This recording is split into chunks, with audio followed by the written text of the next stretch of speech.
Olá, pessoal! Que coisa boa! Bem-vindos à Escola de Direito! Vamos que vamos ao direito à informação!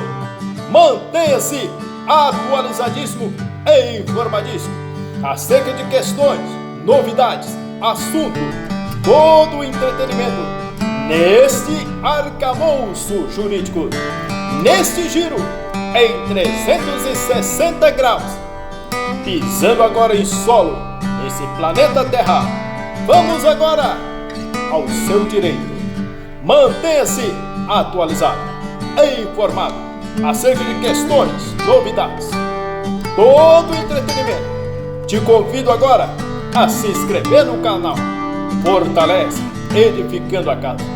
Vamos fazer amigos, vamos construir, vamos agora somar, multiplicar e acrescentar. Que maravilha! Bem-vindos a todas as minhas corujas e corujinhas. Conforme a sessão da manhã, a sessão da tarde ou sessão corujão, a noite é uma criança. Estaremos aqui abordando vários temas relacionados ao processo ou procedimento sumaríssimo, como também o jus postulante e também as custas. Vamos que vamos, senhores. Acerca do procedimento sumaríssimo, aplica-se aos dissídios individuais, cujo valor não exceda o que é 40 vezes o salário mínimo vigente na data do ajuizamento da reclamação. Artigo 852-A da CLT. Estão excluídas do procedimento sumaríssimo as demandas em que é parte a administração pública direta, autárquica e fundacional. Segundo o disposto que está na CLT, são requisitos da petição inicial no procedimento sumaríssimo que é o pedido certo, determinado e líquido. O reclamante deve fornecer o nome e o endereço do reclamado, pois não há no procedimento sumaríssimo citação por edital. No procedimento sumaríssimo, o número máximo de testemunhas é de 2, que comparecerão ou que a audiência, independente da intimação ou notificação, só será deferida a intimação de testemunha, que comprovadamente convidada deixa de comparecer. Não comparecendo a testemunha intimada, o juiz poderá determinar sua imediata condução coercitiva. No procedimento sumaríssimo, a prova pericial será produzida quando decorrer de imposição da lei ou for necessária para a prova de fato. A audiência no procedimento sumaríssimo é una, de acordo com o artigo 852-C da CLT. A causa deve ser apreciada em 15 dias. O procedimento sumaríssimo está previsto na CLT, tem como característica privilegiar a celeridade e economia processual. Nos termos do artigo 852-A, esse procedimento aplica-se aos dissídios individuais cujo valor não exceda 40 vezes o salário mínimo na data do ajuizamento da ação. A inobservância de qualquer um desses requisitos resultará no arquivamento do processo, ou seja, na extinção do processo sem resolução do mérito e na condenação do reclamante a pagamento de custo. No procedimento sumaríssimo, a audiência é una, ou seja, todos os atos da audiência inicial, bem como os de instrução e julgamento, realizar-se-ão em audiência. Aberta a sessão, o juiz esclarece as partes sobre as vantagens da conciliação e usará os meios adequados de persuasão para a solução conciliatória do litígio em qualquer fase da audiência. A audiência na qual deverá ser proferida a sentença tem de ser designada para o prazo de 15 dias, podendo, todavia, ser interrompido caso em que o seu prosseguimento e a solução da lide deve ocorrer no máximo em 30 dias.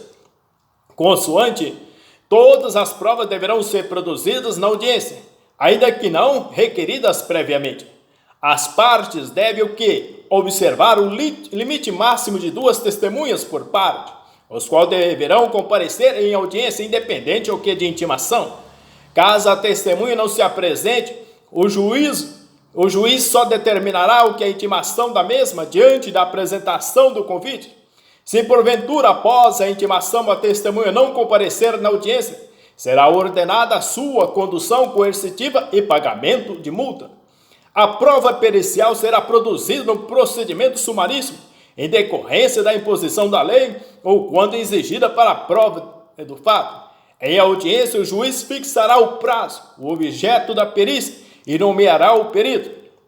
As partes terão um prazo comum de 5 dias para manifestar em relação ao laudo pericial.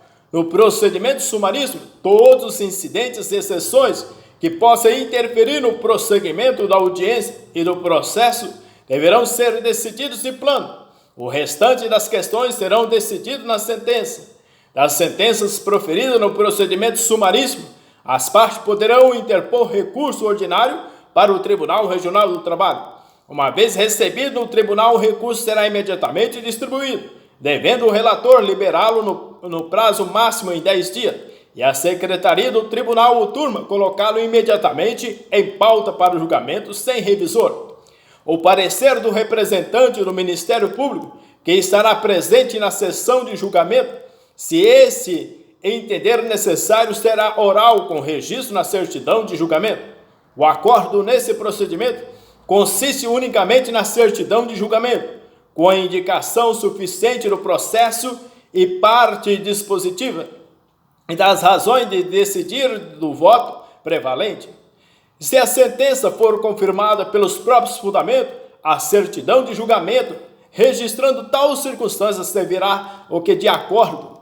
Entretanto, senhor, ao nosso próximo tema, sobre o jus postulante, que eu diria aos senhores, são causas postulatórias, tanto por empregados como em empregadores. A respeito desse tema, é importante destacar o artigo 791 da CLT. Empregado e empregador podem reclamar pessoalmente na Justiça do Trabalho.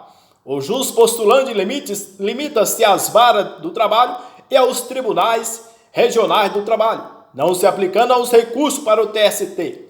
As ações rescisórias e os mandados de segurança, súmula 425 do Tribunal Superior do Trabalho. Mesmo sem a junta, a representação estará regularizada quando a audiência, mediante pedido verbal, o advogado requerer que conste em ata que este está sendo constituído como patrono, devendo o juiz tomar a concordância da parte representada, como determina o parágrafo 3º do artigo 791 da CLT, acrescentado pela lei. Nesse caso, o advogado terá apenas poderes para o foro em geral. Ressalte que o procurador que tem apenas poderes para o foro em geral não pode declarar a hipossuficiência do reclamante, de acordo com o artigo 105 do Código de Processo Civil.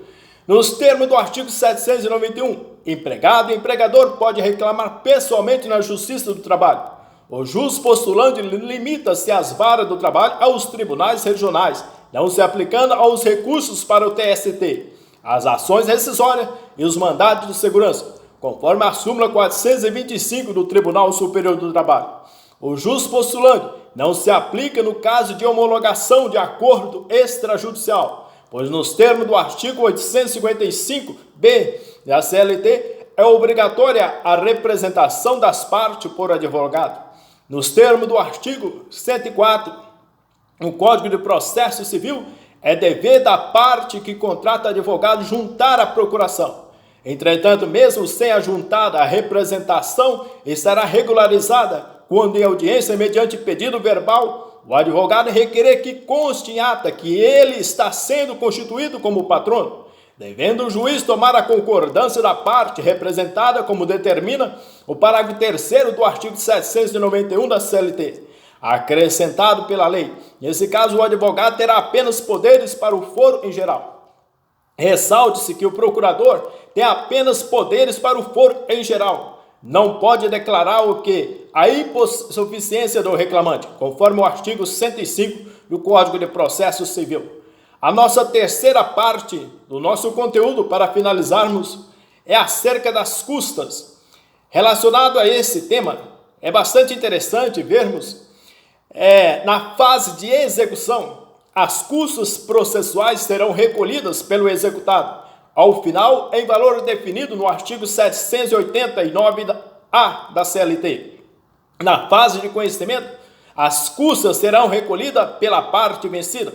O valor das custas incidirá à base de 2%, com o valor mínimo de 10,64 e o máximo de 4 vezes o limite máximo dos benefícios do regime geral da Previdência Social e serão calculados, artigo 789 da CLT, quando houver acordo ou condenação sobre o respectivo valor, quando houver extinção do processo sem resolução do mérito ou julgado totalmente improcedente o pedido sobre o valor da causa.